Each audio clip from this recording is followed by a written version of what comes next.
वहाँ उन्होंने गंदे पाखाने साफ़ किए।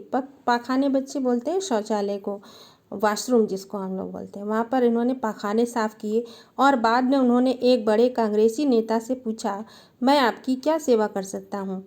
नेता ने कहा, मेरे पास बहुत से पत्र इकट्ठे हो गए हैं जिनका जवाब देना है। मेरे पास कोई कारकुन नहीं है। कारकुन मतलब लिखने वाला। जैसे कोई बड़ा अधिकारी होता है ना, तो वो अपना लिखने के लिए एक अपना साथ में हेल्पर रखता है। तो इन्होंने भी कहा कि मेरे पास कोई कारकुन नहीं है, तो उनके जो पत्र मेरे पास आ गए उनका आप जवाब दे दो, जिसे यह काम दूँ।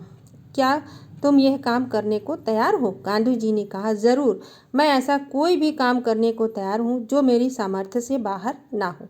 तो गांधी जी ने कहा कि हाँ, मैं सब काम ऐसे कर सकता हूँ जो मेरी सामर्थ्य से में हो, सामर्थ्य से जो बाहर काम ना हो, मैं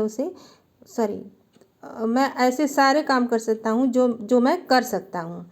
यह काम उन्होंने थोड़े ही समय में समाप्त कर डाला और इसके बाद उन्होंने उन नेता की कमीज़ के बटन आदि लगाने और उनकी अन्य सेवा का काम भी खुशी से किया।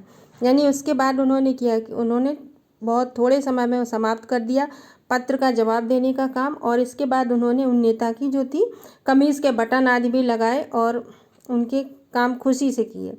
जब कभी आश्रम में किसी सहायक को रखने की आवश्यकता होती थी, तब गांधी किसी हरिजन को रखने का आग्रह करते थे।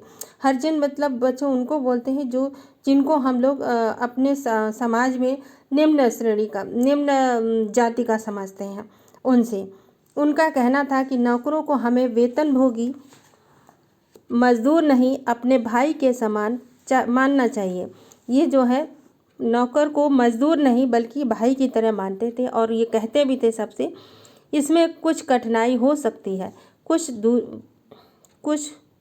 मजबूरियां हो सकती हैं, फिर भी हमारी कोशिश सर्वथा निष्फल नहीं जाएगी। यानी ये कहते थे कि हो सकता है कि हम ये जब काम करें तो इसमें हमें कुछ मजबूरियां मिलें।